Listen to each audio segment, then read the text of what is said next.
Entonces, los trabajadores que ganan algo por encima del mínimo, por su capacidad técnica, por su experiencia, por su tiempo, entonces esa gente queda prácticamente excluida del aumento o dependen entonces de la voluntad del empresario que haga el despegue correspondiente en cada empresa después de aumentar el mínimo. Entonces ahí viene el problema que tenemos en el país, y es que 78% de los trabajadores ganan menos de 15,000 pesos. 78%. Ganan menos de 15,000. ¿Menos de 15,000 pesos? Menos de 15,000 pesos. ¿Cómo va a ser? Exacto. Y un 60% te están entre 8,000, 9. 60%. Así es. Y Franklin, cuando te hablo de eso, no estoy hablando de trabajadores, estoy hablando de que hay operarios, ¿Pero y cómo viven esa gente? Gente calificada. ¿Y cómo viven esa gente? Hay profesionales, pero que hay gente así. De hecho, no se puede decir que aquí el que tiene un empleo vive del empleo. No, es una situación de sobrevivencia. Y fíjate que aquí, cuando se habla de los parámetros de pobreza, se habla por lo general de desempleados, es que se habla. Ajá. Pero no se entiende al trabajador como parte de lo que también son pobres, por el nivel salarial que tienen, sino que se considera que como tiene un ingreso, ya tiene un ingreso. Ya no es pobre. No es pobre, pero ocurre que ese nivel de ingreso no permite accesar a una canasta familiar que muchas veces cuando tú la calculas conservadoramente te da 22,000 pesos, ¿verdad? Okay. En los cálculos que hace el propio Banco Central. Lo que quiere decir que la familia trabajadora vive, Franklin, con un déficit constante que la hace ser pobre. Y que se acumula anualmente. Otro tema, Pepe, el desempleo. El crecimiento económico de los últimos años, y ahora, por ejemplo, el Banco Central da la cifra de 7.5% en el primer trimestre. Sin embargo, y las cifras acumuladas de crecimiento del PIB en los últimos años hablan de cifras interesantes, 5 o 6% anual. Sin embargo, el desempleo el desempleo no baja. Es decir, los niveles de desempleo se mantienen más o menos y cambian tal vez 1 o 2 puntos. Desde el punto de vista del sector laboral, ¿cuál es la visión de esto? Y tú sabes que una de las cosas que nos alarma, a propósito de eso que tú hablas de desempleo, es el hecho de que cuando tú segmentas a los fragmentos de personas desempleadas, las segmentas, tú te das cuenta que las personas entre 18 a 35 años, que son la mayoría jóvenes, Sí. el desempleo en ellos es mayoritario, impacta más. Es mucho más alto. Estamos hablando de que muchas veces es de 20%, 28%, lo que es altamente alarmante, porque eso muchas veces explica, aunque no justifica, La delincuencia. muchas cosas que se dan, ¿verdad?, en el país. Aquí, de hecho, Franklin, hay que decir que el gran solucionador del tema de desempleo es el mercado informal. Es decir, Se dice que el 54% de la gente, del empleo ¿verdad?, que sí, se genera está en el mercado informal. informal. Es decir, que aquí no hay planes de gobierno ni empresarial para reducir el tema de desempleo.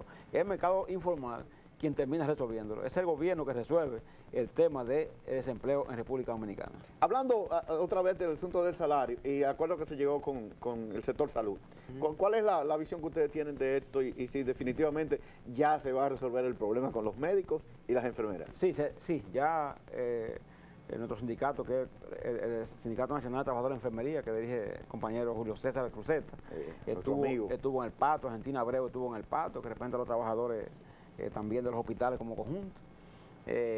Y cuando hemos hablado con Senencaba, dicen que ellos, independientemente de que no les satisface el aumento, entienden que es el momento de ponerle fin, ¿verdad?, claro, a esa larga lucha de confrontación. Fue importante, Frank, que en el acuerdo se estableció, además, hace un trabajo dirigido a que los médicos trabajen en un solo hospital. Es decir, que por ejemplo, si un médico trabaja en el Morgan, le dediquen 6 horas al Morgan. Así que no sean rateros, que tengan un rato aquí y un rato allí. Exacto, porque eso crea entonces una distorsión enorme, donde la gente muchas veces no tiene ningún tipo de estabilidad. Y eso va en detrimento del sector que recibe la atención. Y del propio médico, yo creo también. Y del propio médico. Entonces tratando de que la mejoría salarial se aplique en base a que el médico desempeñe una función, aunque sabemos que el médico va a trabajar en el sector privado, donde sea, pero que se va a dedicar 6 horas a una determinada hospital público, dedíquese a 6 horas, y que ahí la gente sepa que puede contar con un turno rotativo de médico que va a estar en horario, que va a poder dar una respuesta y dar un servicio. 2 preguntas últimas, Pepe, porque ya nos están haciendo señas que tenemos que terminar. La primera es, ¿está satisfecho el sector laboral con relación a los servicios que ofrece Infotec? Bueno, Infotec nosotros tenemos, es una de las instituciones querida por nosotros, por el Movimiento Sindical Dominicano, y es querida porque es una institución que de hecho, Franklin, si tenemos aquí formación profesional, se debe a Infotec. A propósito de eso, una cosa que le dijimos al presidente fue, en esa reunión, y tenemos para decirle es que hay que destinar más recursos a Infotec. Yo creo que porque sí. aquí hay mucha dispersión de recursos en formación que debiera estar concentrada en Infotec, mejor, para fortalecer eso. Nosotros estamos conformes, queremos más todavía, ¿verdad? Estamos No, yo creo que ahí hay que hacer transformaciones exigiendo internas. más, Hay que que hacer hacer transformaciones, transformaciones cambios internas. que permitan decir, ¿qué es lo que ustedes necesitan en realidad? ¿Qué es lo que ustedes tienen que buscar en realidad? ¿Qué es lo que ustedes requieren en realidad? No, porque tú La hablaste, por formación. ejemplo, de desempleo a nivel juvenil, de entre 20 y 28% de desempleo. Esos muchachos tienen que estar en el Infotec. Tienen que estar en No, Infotec. no tienen que estar en otra parte, tienen que estar en el Infotec, Infotec. ¿verdad? Que sí, y buscar vías para hacer eso. Y las transformaciones que hay que hacer en Infotec para que se adapte, ¿verdad? A lo que el país necesita y requiere, hay que hacerla. ¿No? Hay que hacerla y hay que trabajarla. Por último, el futuro del sector laboral, ¿cuál será? Yo pienso que el futuro del sector laboral está en que sea capaz de mantener su unidad, de capacitarse más y ser capaz de vencer los obstáculos para crecer y que haya una mayor organización de los trabajadores y más conciencia en la República Dominicana. Don Pepe Abreu, gracias por estar en Visión Empresarial. Siempre, y Frankie, siempre. las puertas están abiertas para volver a este programa cuando usted lo requiera. Así será, así será. A ustedes, gracias por estar con Visión Empresarial y nos vemos la próxima semana.